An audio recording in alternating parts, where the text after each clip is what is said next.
Digital. Up, down, right, far.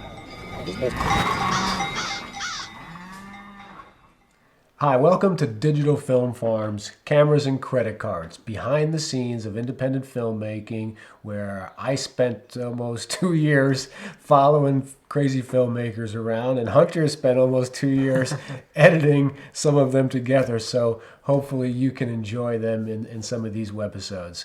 We're at episode 6 for you. What's going to be happening this week, or episode? This week we're bringing in a new major crew member, Van Heiden, the assistant director, and he's bringing the rest of the crew, the grip and electric department, with him. Bringing it down, everybody's kind of arriving on set. Yeah, but he's whipping the production into shape. He's budgeting everything out. Not budgeting, but budgeting out the schedule.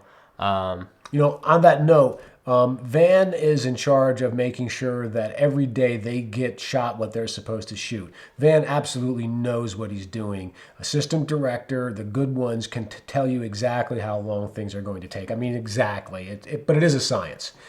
He thinks this is a 31-day shoot. They're making him do it in 30 days. Check out later in some of these webisodes, and you're going to find out some of the ramifications of not having 31 days to do this shoot. It doesn't sound like a lot, but it'll haunt them. Yeah. You've also got a little, you kind of end this episode with a little bit of a cliffhanger, right? Yeah, we run into a roadblock. One of the actors, one of the principal actors, well, I don't want to spoil it, but there's an issue, and all their financing might be jeopardized. Yeah, so some good things happening. The crews arrived on at the locations. They're starting to do some scouts, and things are really heating up. So we hope you enjoy this episode. You are not going to believe what you're about to experience. What is it? What do we do? I will leave it to you. Do not even brush up against the pipes. Be very careful. Careful with the little pipes. There's even wooden ones. Like muffling. Okay. He yells at her, blows up at her. I want her coming up. Oh, Yes. Like the end of the world. oh, it's just more That than when Joe, You'll be. when she says I want to be alone, I guess I should leave you alone. And he goes, yep. So I guess you don't want me around? He goes, yep. She's crushed. So she leaves and she comes here, and the organist is playing after hours, and she goes in there. I'm hoping. That's my goal.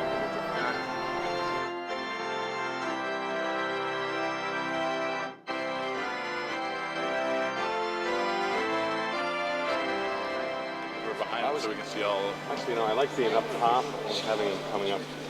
One from up top looking down, falling up, and one from here looking over. Okay. Long lens. Okay. Do they come in?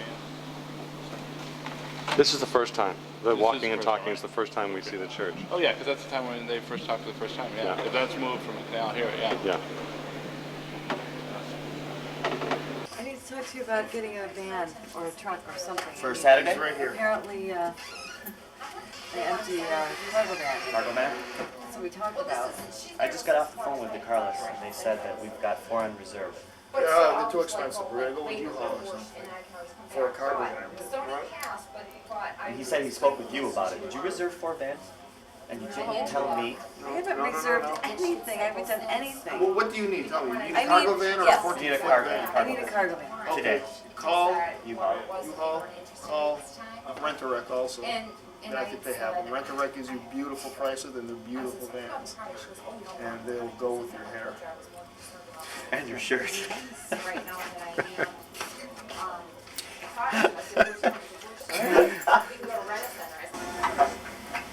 They won't give us any more money, even though we're only a week away from production. Unless we have a signed agreement with Mellencamp. Because the whole film rides on the fact that he's going to be in the movie, so the guy's putting up the money, says, well, is he going to commit or not? And he verbally commits, but then he has agents and lawyers and managers that all have to agree on the terms. I'm not a lawyer, but I'm required to make all these changes that he wrote. And that's just one page. The thing's 4 pages long. If we don't get this done and agreed to and signed by, I'd say, about 2 o'clock our time, then all the people in here working have just worked for free for this week because we can't make payroll. We can't make payroll and can't buy film. Can't make a movie without film. Gotta pay the crew. Gotta pay food, they have to eat. Can't do anything. So, get out of here.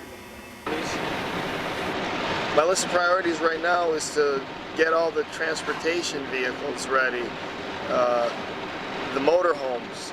Not just pick them up, but get them ready. Yeah, well, we got to figure out how we're going to gas these things up, where we're going to gas them up, and where we're going to park them, and pick them up, actually. And We're going to be shooting over at the U of R bridge, and if at the rate we're going, if we exhaust all our finances, we're not going to have any money to use condors, which we're going to need at least 2 for that scene. And without them, we might as well just cut that scene right out of the... As far as the condors, I got a whole flock of vultures coming in. So I'm going to pay for it. My producer's fee, which is $40,000, is not going to be that. It's going to be a goose egg dollars, because everything else is going into the motion picture. So I'm going to make a deal for the condors and for them to move it. So I'll pay for it, and then the rest of it will go into film, and the rest of it will go into other shortages that we have. And then, Excuse my my interruptions.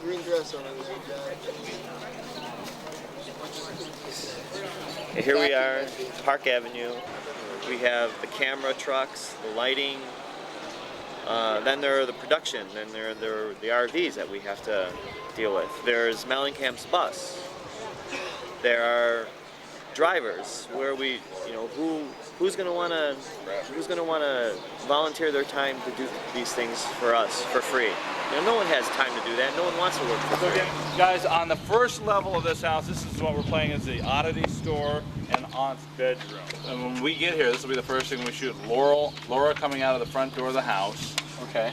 And as she gets just about here across on this side of the street, Joe comes out the door. And he's intrigued by her. He's already seen her from up in that turret. He's upstairs. He's come down the stairs. He watches her for a couple of beats. Then he starts trailing after. When you guys get here, once the trucks are situated, we can start laying this track. We've already gotten permission from the house owner. Yeah. Okay. She said to probably be as gentle as you can with her plans and things. So we're going to be here for 3 days then? We're here, yeah. No, we're here for like 5 or 6 days. 5 or 6 days? Yeah. We're here for a pretty long haul. Okay. Now here's the day, and here's the location where I said, this is where I kind of bone you guys a little bit, and myself, but we have to kind of go up to the second floor almost 3 or 4 different days to this room at the end of days and stuff because we've cut a day out of the schedule. And at one point I had the very last day being Joe's room all on the second floor. We shoot everything out up there, but I had to break it up. So we're going to be doing some stuff outside, some stuff on the first floor, and then at the end of the days we're going to be going up to that second floor. Outside again. Okay. Yeah, I had the situation with Louise Fletcher. She wasn't available, and I had to take a day out of the schedule. So. All right.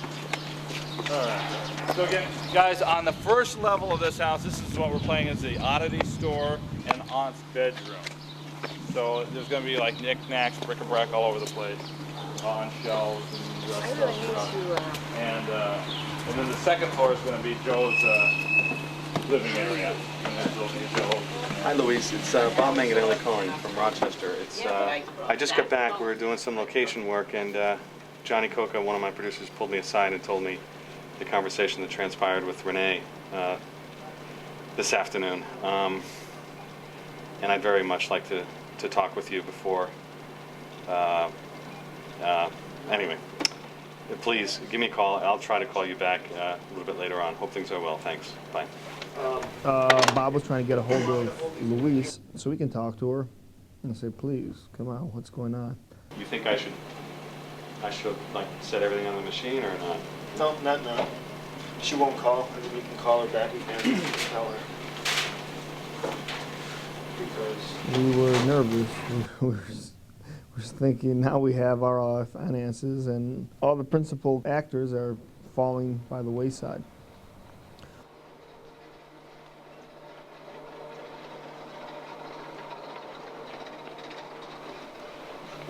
But it's important we get her or somebody of that stature because that was the whole basis of the deal.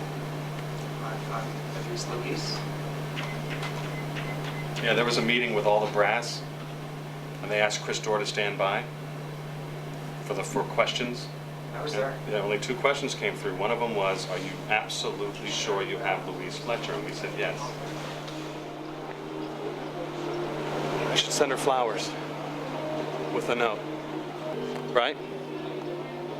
Can't hurt.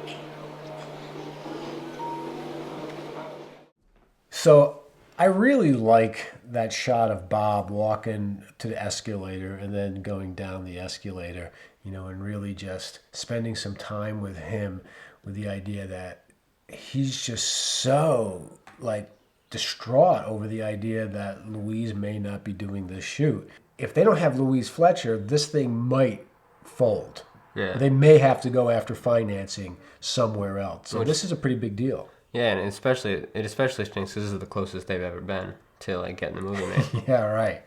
They have been close, but never this close, you know. And this kind of stuff happens. So you know, I really feel bad for Bob and Chris, you know, at this stage of the game for them to be dealing with this kind of stuff.